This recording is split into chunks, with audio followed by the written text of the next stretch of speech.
গেছে প্রত্যেক তালায় যদি ছাদগুলা বাড়তি দেন, দোতলার পানি পইরা একতলায় পইরা দেখা গেছে আপনার একতলার এই ছাদ বাড়তিটুক জায়গায় শ্যাওলা ধরবে এবং কি গাছ জ্বালাবে, তখন আপনার ওয়ালের ক্ষতি হবে, ছাদের ক্ষতি হবে।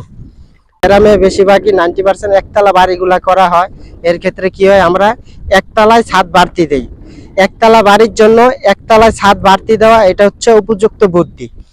আর দোতলা ফাউন্ডেশন হলে অবশ্যই দোতলায় যায় ছাদগুলা বাড়তি দিতে হয়, কারণ আমাদের এটা দোতলা ফাউন্ডেশন, তো যার কারণে আমরা এটাতে নিচতলায় কোনো ছাদ বাড়তি দেওয়া হয় নাই, এটা ইট ঘুরাই দিছি। এই কারণে যেহেতু আমাদের এটা দোতলায় যায় ছাদটা বাড়তি হবে, আমাদের এই ইটটা ঘুরাই দেওয়ার উদ্দেশ্য হচ্ছে এটা আমরা চাইলে পরবর্তীতে দোতলা যখন হবে এই বাড়িতে তখন চাইলে এটা ভাঙিয়ে ফেলতে পারবে এবং কি এই 5 ইঞ্চি জায়গায় বাড়তি থাকলেও আমাদের কোনো অসুবিধা হবে না।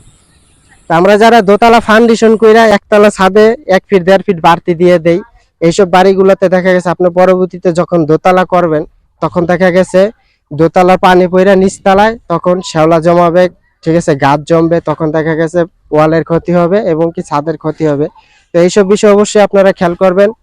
যদি দোতলা ফাউন্ডেশন হয়ে থাকে অবশ্যই দোতলায় আপনারা ছাদ বাড়তি দেওয়ার চেষ্টা করবেন, কারণ গ্রামে একতলা বাড়ি হয়ে থাকে, একতলা বাড়িতে আপনার নিচতলায় বাড়তি দেওয়াটা এটা হচ্ছে কি উপযুক্ত বুদ্ধি। আর দোতলা ফাউন্ডেশন হলে অবশ্যই 10 বছর পরে করলেও দোতলায় ছাদ বাড়তি দেওয়াটা এটা উপযুক্ত বুদ্ধি।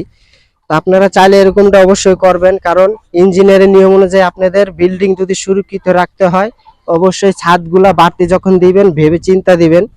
তো আমাদের এটা কিছুদিন দেরি হবে ছাদ দিতে, তাই আমরা এখানে একটা 5 ইঞ্চি কার্নিশ বাই করে দিছি ইট দিয়ে গাঁথনি করে।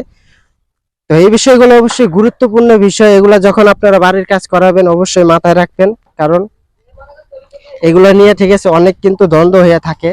তো আপনারা এইসব বিষয়গুলো ছোট ছোট বিষয়গুলো অবশ্যই গুরুত্ব দিয়ে খেয়াল করবেন, যে আপনাদের দোতলা ফাউন্ডেশন হয়ে থাকলে দোতলায় ছাদ বাড়তি দিলে আপনাদের বিল্ডিং এর জন্য সুরক্ষিত হবে।